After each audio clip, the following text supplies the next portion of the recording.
Fisker slows electric car production, cuts 2023 projections. Companies are now prioritizing liquidity and trying to avoid financial difficulties.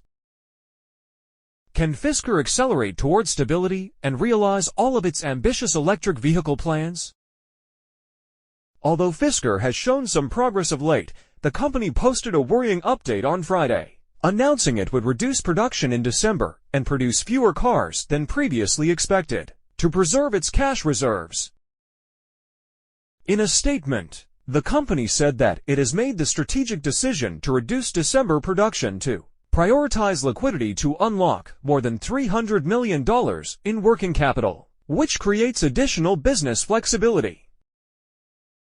As also reported by Reuters, the company has cut its production target for the second time this year to more than 10,000 cars.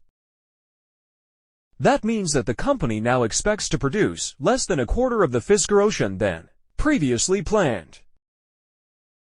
Recall that in February, Fisker reported about 65,000 reservations for the Ocean model, while its optimistic forecast for 2023 is to produce 40,400 units.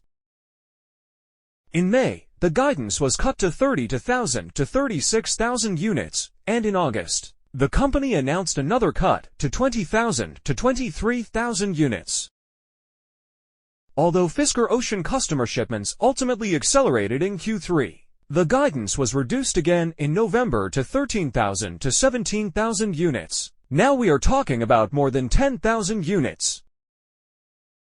Interestingly, the automaker's shares actually rose Friday on this news. Investors seemed pleased that Fisker was prioritizing its financial situation.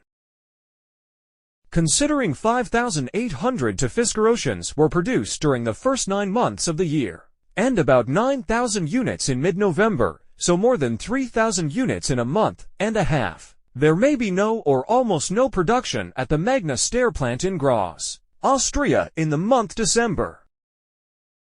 This may not matter much in terms of production. Magna's factory could probably produce at least a few thousand cars per month, if needed, and much more if deliveries to customers are slow. At the end of Q3, the number was only 1,108 units, although the number increased to more than 3,000 units in mid-November. Of course, CEO Henrik Fisker seemed undeterred in a statement. Our team has worked hard to overcome some early delivery challenges, and is now setting an impressive pace as we prepare to close out 2023, he said in a news release. We may not have achieved our initial estimates, but considering the current market conditions and the negative sentiment around electric car sales, I would say that we are doing quite well as we continue to accelerate sales and deliveries. This generates quite a bit of revenue as our business scales. I expect that by the end of this year, we will have delivered more customer cars than any Western EV startup did in their first year of deliveries. The company continues to sharpen its focus on developing existing markets and enhancing our sales and service offerings for Fisker Ocean.